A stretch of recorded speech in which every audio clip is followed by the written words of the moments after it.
Hi, friend. What are we supposed to do? Yeah, find a spot on the floor. Sit right there. This is it. We're around the corner now. All right, guys. Keon, you can turn this way, please. Thank you.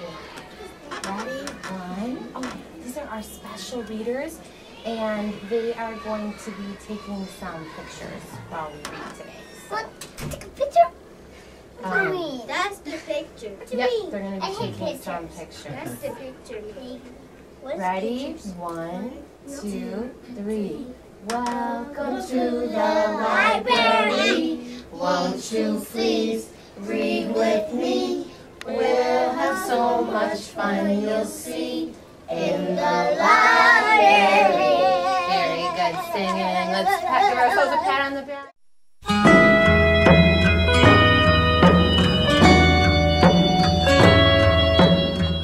In Milwaukee's public school system, the most basic foundation of education is withering away. A shockingly high percentage of Milwaukee adolescents have unacceptable reading skills, and we have taken an action in reversing this statistic. Only 60% of MPS 4th graders were proficient or advanced in reading compared to the state, which was at 81.4%. In almost all cases, those who failed to read proficiently as children never learn as adults. In Wisconsin alone, 27% of its adult population is at a literacy level 1. This means that 27% of adults have trouble doing simple tasks such as finding a local intersection on a map due to the poor reading skills. Out of the 27%, about 50,000 Wisconsin residents are totally illiterate and cannot function or hold a normal job. Our group feels the majority of uneducated individuals who cannot hold jobs turn to the other means of making money, which could include a life of crime. 85% of all juveniles who interface with the juvenile court systems are functionally illiterate. Out of that, more than 60% of all prison inmates are functionally illiterate. To help solve this problem, our group thought we should start at the root. By being a good influence and reading to these children, it may have a positive, long-term effect on the kids. The kids who are educated have more doors of opportunity in the future and do not have to turn to a life of crime to make ends meet. We chose to volunteer for the Next Door Foundation located at 29th and Center Street. This organization helps the local Milwaukee community by reaching out to the young kids and their families. They do this through various programs such as Read With Me, preschools, and charter kindergartens.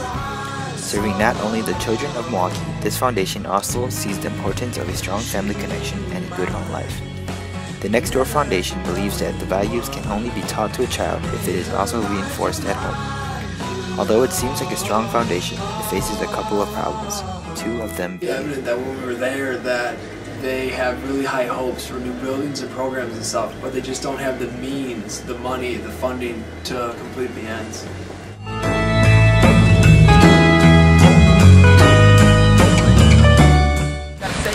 One recommendation I would give the Next Door Foundation is to increase their trust of the community. Although they're a nonprofit organization, trust is always an issue. By having more charitable events, they could increase public awareness and build stronger relationships with the community, ultimately gaining that ever so coveted trust. Describe one challenge that you think the Next Door Foundation faces. Well, one of the challenges I noticed was the lack of public awareness. No one really knows what the Next Door Foundation is or what their cause is.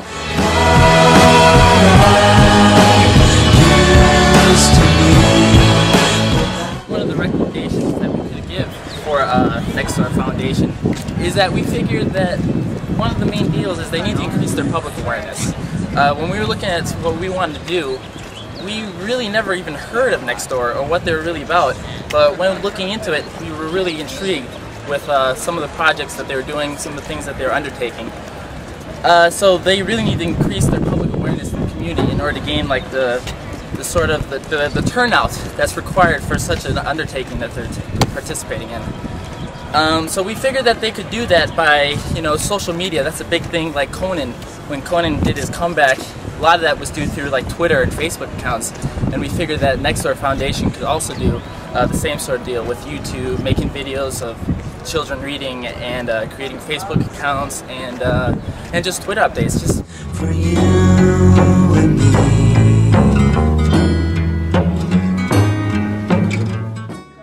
we volunteered for the Next Door Foundation, our goal was to help the cause for the fight in illiteracy.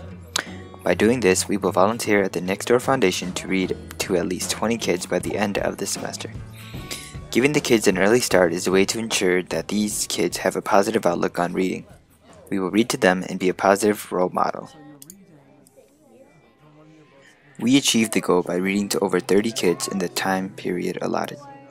The goal that we also achieved but cannot find future insight on is ensuring that the kids learn how to read in the future.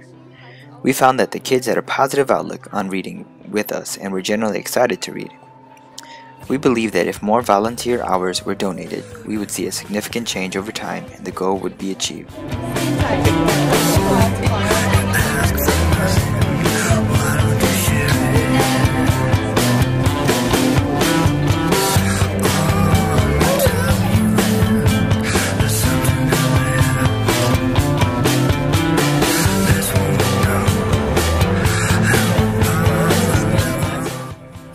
Our second goal was to help the Next Door Foundation gain public exposure by informing our fellow peers about what this nonprofit foundation does to help the Milwaukee community.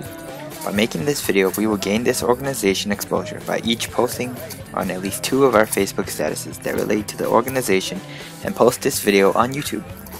We hope to gain at least 100 views by the end of the month.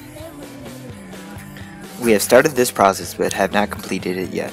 On each of our Facebook accounts, we posted statuses about the Next Door Foundation with a link and our definition of their mission statement.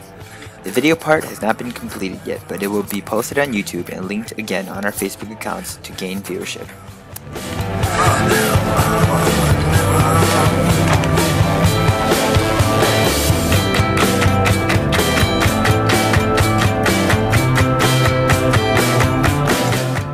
The course concepts that we applied to this project are motivation, trust, and stress.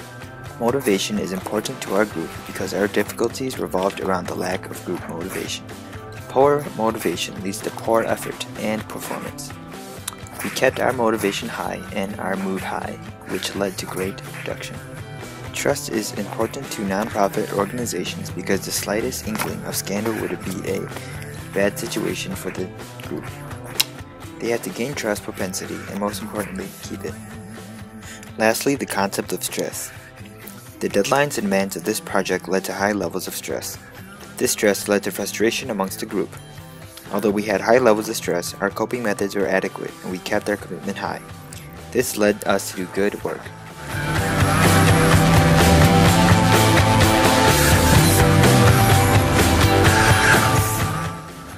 So, out of this experience, I would say I just got an increased awareness of what these kids go through. It sort of just removed the veil from my eyes, letting me know what the lives are like for these urban kids.